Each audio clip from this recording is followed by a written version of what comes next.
everyone, and welcome again to Nexus Extra. This week, we've been looking at the NASCAR racing driver, Bubba Wallace. You can see that entire show on our YouTube channel. On this occasion, we're lucky to have with us Warrick Scott. His grandfather was one of the first African-American drivers in NASCAR. And we also have Dan Pierce, who is a NASCAR historian with us. Welcome, both of you, to Nexus Extra. Warrick, I'd like to start with you. Please tell us who your grandfather is and why you have a campaign running to make sure that he is given greater and more appropriate recognition. Yes, my grandfather is the legendary Wendell Scott, a member of the International Motorsports Hall of Fame, as well as the NASCAR Hall of Fame. He holds the historical distinction of being the first African-American NASCAR driver and team owner, also the only African-American to win at NASCAR's highest level, and that is the Jacksonville 200, 1963. He has been the subject of a major motion picture called Grease Lightning, starring Richard Pryor. He is an all-around hero in the community in Virginia, in which I live in, and all throughout the United States of America. He was also most recently featured as a character in Cars 3's Cars 3 as River Scott. So Wendell Scott is a trailblazer and a vanguard in the world of sports and civil rights. And Warrick, you say that your grandfather actually risked his life to race in NASCAR and not just on the track. He was always in danger. Even when he was in more or less good-natured regions of the Jim Crow South. So for me to describe to your viewers who may not understand America and its culture with regards to civil rights, NASCAR primarily was incubated and kind of founded in what is historically known as the Jim Crow South. So these places were historically extremely dangerous for African Americans just in general, and then you consider an African American who set out to achieve a task, and then having his sons primarily as his pit crew, he had the layered responsibility not only to protect himself but to protect his children. Racing during that time, nowadays we have the benefit of social media, for example, and camera phones. To document atrocities, and so it can be shared with the greater community, or should I say the world. Wendell Scott did not have any of those things to lean on, if you will. You're a NASCAR historian. Tell us a bit more about the Wendell Scott story and where he fits in to the overall sports chronology, if you like. Well, Wendell Scott comes onto the scene on the NASCAR scene, the major scene, in the early 1960s, really at the height of the civil rights movement. And he is a pioneer for sure, and incredibly brave individuals. In the early years, there were a number of tracks, Darlington most notably, Speedway in South Carolina, that would not allow him to race at their facilities. One track even allowed him to race, but they would not allow him to take the track until they had a, quote, colored ambulance show up, so that in case he was injured, he could be taken to the hospital. They ended up having to use the white ambulance wouldn't start, and they had to use the, quote, colored ambulance. And Wendell often wondered, would I have been taken to the hospital if I had been injured? So he faced a lot of things, and with incredible courage and determination to show up at the track every week, at every track that allowed him to race. So he faced that, but it wasn't just from fans. He faced it from other drivers. There was one driver in particular that was quoted as saying that Wendell knew his place, and when he got out of his place, we put him back into his place. And there was one incident when he was in New York, and some representatives of the NAACP took him to New York City and took him around, and that next race, he was wrecked out of the race by some of his competitors who felt like he had gotten out of his place. So that was something he faced constantly. Tell us about not being awarded the trophy and so on. There's a campaign to have that travesty fixed. Well, one of the things that I want to clarify why I have the space is Wendell Scott has been competing in NASCAR since 1953. So I want to use this platform to kind of correct some of those facts. He's been licensed since 1953.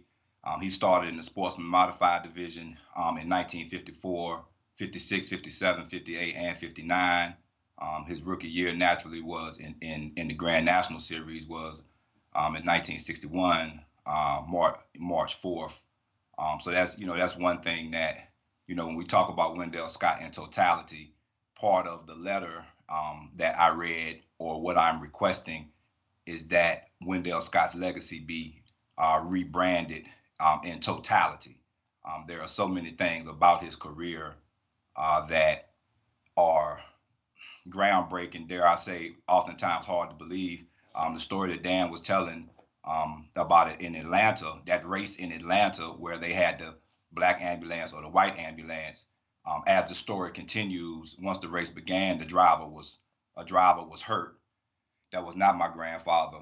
My grandfather was told that he couldn't compete. My grandfather made the suggestion that they utilize an African-American funeral home and get a hearse and let that serve as an ambulance. Well, once the race began, a really bad wreck happened. One of the white drivers was hurt. The ambulance for the white driver stalled and wouldn't start. And so they had to use the African-American funeral home's hearse to transport that driver to the hospital. However, my grandfather was not allowed to compete that day. When the hearse left with the white driver in it, he was told by the track owner, oh, well, there goes your ride. So he wasn't just denied entry into South Carolina. It wasn't until the Civil Rights Act of 1964 that he was allowed entry into many tracks. And so when you look at Wendell Scott's legacy and how it's branded, every track that he was denied entry to could have been the race that he won. Naturally, factually, it is proven that he was a winner and that he could win. So part of what I request to NASCAR is to dig deeper within his history, and let's begin to share all of the nuances that have taken place within Wendell Scott's career. And I think that will help Darrell Wallace as he journeys further into the sport. When you're talking about a diversity component, NASCAR should be channeling their diversity component through Wendell Scott's lens. If you go to Drive for Diversity's website right now for NASCAR, you won't see a reference to Wendell Scott, on their website. For example, you never hear him referred to as NASCAR's first African-American team owner.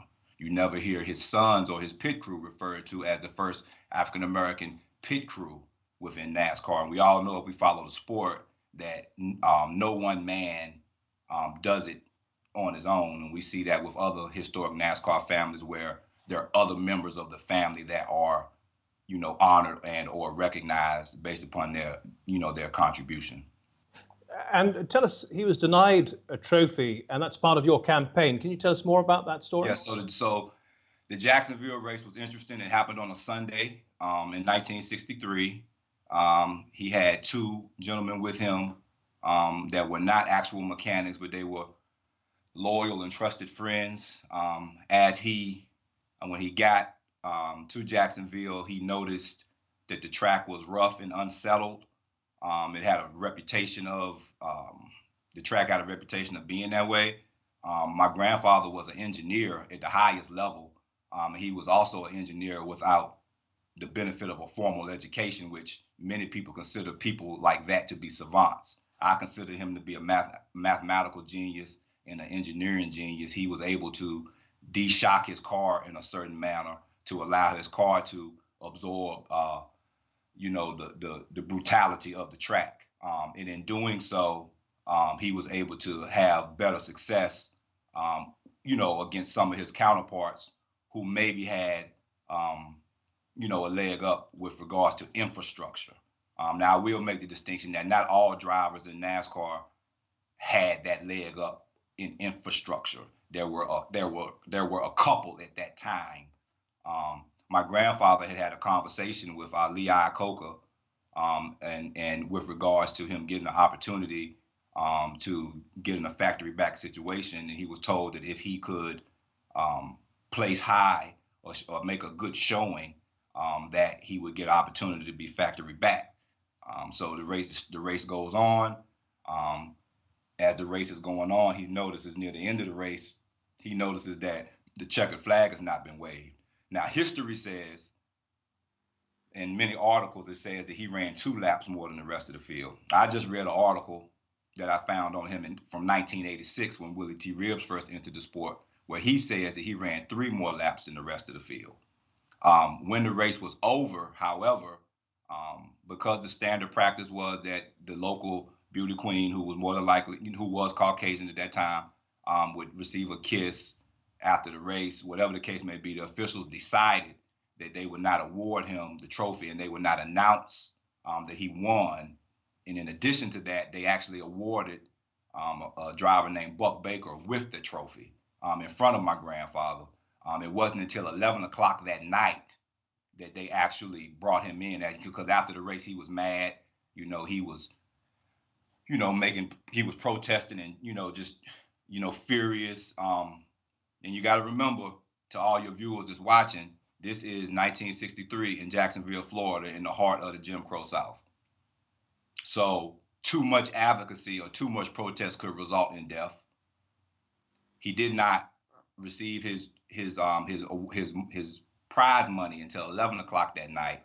It was a reporter named Gene Granger from Tallahassee, Florida.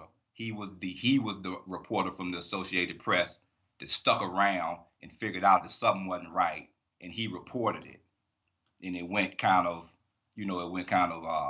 I guess, nationwide then. So he was denied his opportunity for celebration one, which is a huge benefit with regards to attaining sponsors or inclusion into the Fortune 500 world. He was denied that opportunity. He became one of the few NASCAR drivers, if not the only NASCAR driver, to ever win a race by running more laps than the rest of the field. So he had all of these historical distinctions took place within that race. I can tell you from being his grandson, he passed away when I was 13 years old. I spent the majority of my childhood with him and my grandmother every day. I can tell you that race really shattered his heart. And he always kept it close to him and was always, he just wasn't happy about how that particular aspect of his career ended. But that's the story of the Jacksonville 200. Mm. Dan, when we look at Bubba Wallace today, it's people like Wendell Scott then who paved the way, who really took the hard knocks over the previous decades to make this happen. Yes, that's correct, and I think one of the challenges for NASCAR is to, like for much of America and much of the world, is to face our past and the racism that far too many times characterize that. And NASCAR has a very deep connection with that in terms of not only the treatment of Wendell Scott over the years, but just the atmosphere that was not welcoming at all to African Americans, even though this sport was in the heart of the South. But also at the top level, NASCAR's embrace of segregationist politicians, and Bill Francis, the owner and founder of NASCAR, his close connections with George Wallace. France even served as his Florida campaign director when Wallace ran for president of the United States in 1972. So NASCAR, and of course the whole Confederate flag issue over the years. And NASCAR has tried to do some things with its diversity campaign and some other things. Bubba Wallace is a product of that program to bring more African Americans, Latinos, and women into the sport. But it hasn't really confronted its past, and I think that's. And one of the things that I would love to see is for NASCAR to bring the Scott family in and hold a proper victory lane celebration with a proper trophy. And they definitely should have a beauty queen in attendance at that event. Warrick, is that an idea and a suggestion that you would wholeheartedly take up? That's a great idea. I like to, Dan, if I can, if we can dream together a little bit, I would like to see it enhanced even further. I would like to see an annual Wendell Scott race that is dedicated to his memory and his legacy. And at that point, it would be a wonderful opportunity to continue not to just share about other also share about other African Americans that have participated in the sport. Charlie Scott, Elias Bowie, Sam Bell Navis, people like that, Willie T. Ribbs, even, Bill Lester, Mark Davis, Chris Bristol, Morty Buckles. These are African Americans that have been within the sport for many years. Some came before the internet, before Facebook, so they kind of missed out on the opportunity to rebrand themselves. But overall, we hope to work with NASCAR in the future to help them connect to new audience, new fans. And then also, the thing about the Confederate flag is that, just because someone is white doesn't mean that they are pro-Confederate flag either. So in the media, the narrative is that, oh man, NASCAR has taken the flag down and they're going to lose white viewership. I do not believe that. I believe that there are probably millions upon millions of people who stayed away from the sport because of that. As a consumer, we have to allow them time to flush out their ideas, and then to, everything's about execution, right? It's not what you say, it's what you do, all right? And so allowing them a space to, further execute. My family, we would like just an opportunity to help them further evolve their stance, because after all, we're one of the original families of NASCAR, and no one has had the experiences that we have had, so we would be more than valuable in that process, and are willing to do it. Selfishly, we could sit back, and just allow things to manifest whichever direction. But we've always been great spokespersons for the sport. We've always done favorable interviews and participated in documentaries that help enhance the sport. So we hope to continue that work, continue that effort, but just in a more streamlined manner. Warrick Scott and Dan Pierce, thank you both for your contributions to Nexus Extra today. And thank you at home and on your mobile phones for watching. And see you next week. Well, thanks for watching our program. If you liked it, please give it a thumbs up, share it with your friends and family, and even subscribe.